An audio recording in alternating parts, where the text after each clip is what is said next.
بسم اللہ السلام علیکم ورحمۃ اللہ وبرکاتہ۔ امید ہے کہ تمام طلبہ و طالبات خیریت سے ہوں گے۔ آج کی اس ویڈیو میں ہم آپ کے لیے فرسٹ ایئر اردو کے تیسرے شاعر خواجہ حیدر علی آتش ان کی دوسری غزل لے کر آئے ہیں، اور اس دوسری غزل کا پہلا شعر ہے: چمن میں رہنے دے کون آشیاں نہیں معلوم، نہال کس کو کرے باغباں نہیں معلوم۔ سب سے پہلے تعارف شاعر آپ کے سامنے مذکور ہے۔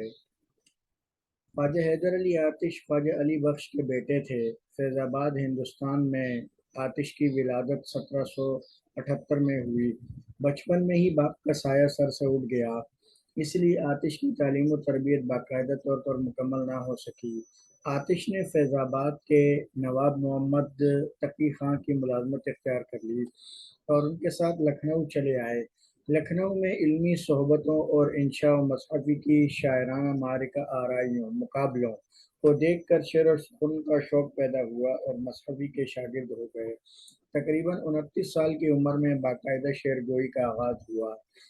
1846 میں انتقال ہوا۔ آتش نے نہایت سادہ زندگی بسر کی، کسی دربار سے تعلق پیدا نہ کیا اور نہ ہی کسی کی مدح میں کوئی قصیدہ کہا۔ قلیل آمدنی اور تنگ دستی کے باوجود خاندانی وقار کو قائم رکھا، اور ان کی تصنیف ہے کلیات آتش۔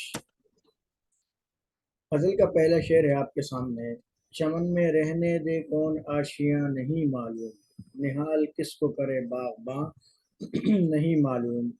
حوالہ شاعر ہے کہ یہ شعر خواجہ حیدر علی آتش کی غزل سے لیا گیا ہے۔ آپ کو دبستان لکھنؤ کا نمائندہ شاعر کہا جاتا ہے۔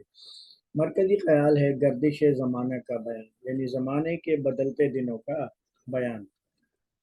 فنی خوبی مطلع ہے کیونکہ یہ غزل کا پہلا شعر ہے اور اس میں قافیہ اور ردیف دونوں موجود ہیں۔ آشیاں اور باغباں یہ قافیہ ہے اور نہیں معلوم نہیں معلوم یہ ردیف ہے۔ مشکل الفاظ ہیں: آشیانہ ٹھکانہ، نہال خوش کرنا، باغبان اس کا مطلب ہے مالی۔ تشریح اس پہلے شعر کی: اس شعر میں شاعر فرماتے ہیں کہ ہم دنیا میں بے یار و مددگار ہیں، ہمارا کوئی ٹھکانہ نہیں، در بدر پھرتے رہتے ہیں، پھر بھی باغباں ہمیں چمن میں کیوں نہیں رہنے دے رہا۔ باغباں ایک با اختیار انسان ہوتا ہے، جسے چاہے باغ سے فائدہ اٹھانے دے اور جسے چاہے محروم کر دے۔ شاعر دنیا کو باغ سے اور زمانے کو باغباں سے تشبیہ دیتے ہوئے کہتے ہیں کہ زمانے کے گردش ایام انسان کو عجیب و غریب حالات میں مبتلا کر دیتے ہیں، کبھی خوشی تو کبھی غم، یہ سب زمانے کی گردش ایام کا نتیجہ ہوتا ہے۔ آگے چل کر کس کے نصیب میں خوشی ہوگی اور کس کے نصیب میں غم، یہ سب زندگی کے حالات پر منحصر ہوتا ہے۔ ہر انسان کو اپنے نصیب کا لکھا ملتا ہے۔ یہ گردش زمانہ کبھی کسی اشیانے پر بجلی بن کر گرتی ہے اور کبھی رحمت بن کر اترتی ہے۔ یہ ہر انسان کی قسمت اور نصیب کا کھیل ہوتا ہے۔ دوسرا شعر ہے اس غزل کا: اخیر ہو گئے غفلت میں دن جوانی کے، بہار عمر ہوئی کب خزاں نہیں معلوم۔ حوالہ شعر گزشتہ والا کہ یہ شعر خواجہ حیدر علی آتش کی غزل سے لیا گیا ہے۔ آپ کو دبستان لکھنؤ کا نمائندہ شاعر کہا جاتا ہے۔ مرکزی خیال ہے انسان کی غفلت اور تیزی سے گزرتا وقت۔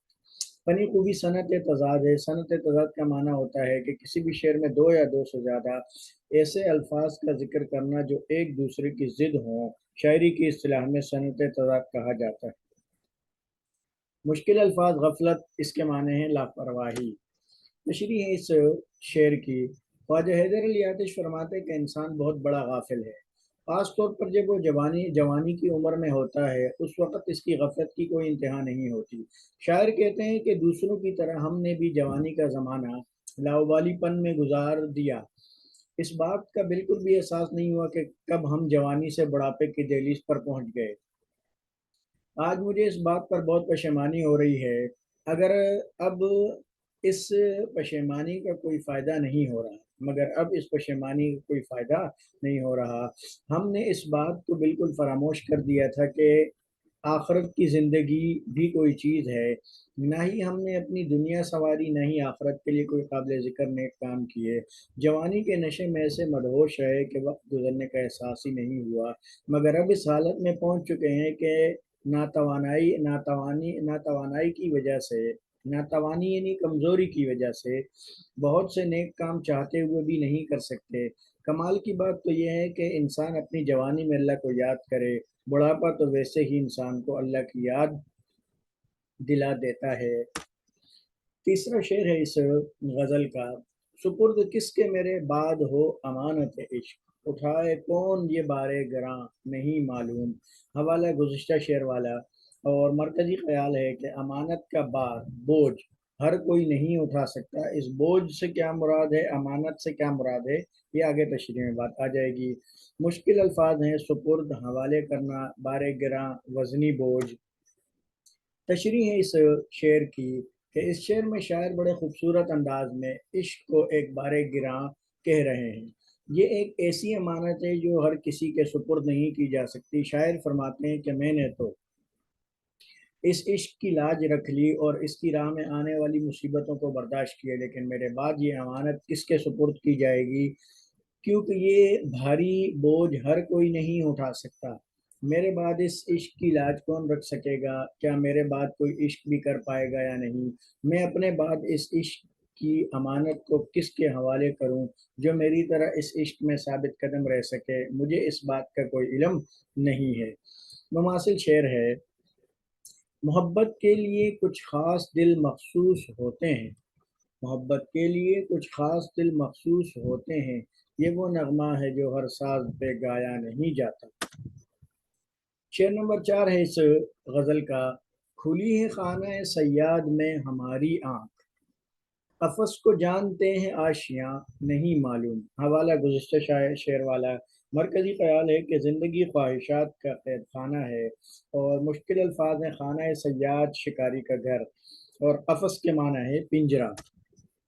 तशरीह है इस शेर की, इस शेर में शायर फरमाते हैं कि ये दुनिया ख्वाहिशात का कैद खाना है जिसमें हम गिरफ्तार हैं, और हमारी नासमझी की वजह, एक नासमझी ये है कि हमने इस कैद खाने को अपने हमेशा रहने की जगह समझ लिया है। हमारी मिसाल उस परिंदे की सी है जिसकी ज़िंदगी शिकारी के पिंजरे में शुरू होकर वहीं पर ख़त्म हो जाए। ज़ाहिर है कि ऐसे परिंदे को घोंसले और घोंसले की आज़ादाना ज़िंदगी के बारे में क्या मालूम होगा। वो परिंदा जिसने सयाद के जुल्म सितम सहते सहते आँख खोली हो और सारी ज़िंदगी उसके जुल्म जोर का शिकार रहा हो, उसे बाहर की आज़ादाना आज़ाद ज़िंदगी का कैसे पता होगा। इसी तरह हम इंसानों की सारी ज़िंदगी भी ख्वाहिशात के कैद खाने में गुजर जाती है। फिर आखिर में हमें मालूम होता है कि जिस दुनिया को हम हकीकत समझते थे वो दरअसल एक धोखा था, और असल ज़िंदगी तो इसके बाद शुरू होती है। यहाँ शायर हमें गौर व फिक्र की दावत भी दे रहे हैं कि हमें इस हकीकत को समझते हुए अपनी ज़िंदगी खुदा के अहकामात के मुताबिक गुजारनी चाहिए। शेर नंबर 5 और आखिरी शेर है इस गज़ल का, छुटेंगे ज़ीस्त के फंदे से किस दिन ए आतिश, जनाजा होगा कब अपना रवां नहीं मालूम। गुज़िश्ता शेर का हवाला है, और मरकज़ी ख़याल है कि क़ैद ज़िंदगी से आज़ादी का बयान। फ़नी खूबी इसकी मक्ता है, क्योंकि ये गज़ल का आखिरी शेर है और इसमें शायर ने अपना तख़ल्लुस नज़म किया है, इसीलिए इसको मक्ता कहेंगे। मुश्किल अल्फाज इसके ज़ीस्त, और ज़ीस्त के माना है ज़िंदगी। तशरीह है इस शेर की, इस शेर में शायर ज़िंदगी की तकालीफ और परेशानियों में मुब्तला होकर ज़िंदगी से मायूसी का इजहार फरमा रहे हैं और अपनी ज़िंदगी को फंदा करार दे रहे हैं। शायर कहते हैं कि न जाने वो दिन कब आएगा कि हम ज़िंदगी की इन मुश्किलात से छुटकारा पाकर आज़ाद होकर दुनिया से रुखसत हो जाएंगे। हम अपनी ज़िंदगी कि तमाम तर मामलात में मजबूर हैं, जीने का अब कोई मकसद नहीं रहा, बस मौत के इंतज़ार में है कि नामालूम मौत कब आए। इश्क वो ज़िंदगी की तलखियों से निजात पाएँ और हमारा जनाजा अपनी आखिरी मंजिल यानी कब्र की जानिब रवां दवां हो जाए, जिसमें हर इंसान को जाना है और मुराद इससे कब्र है।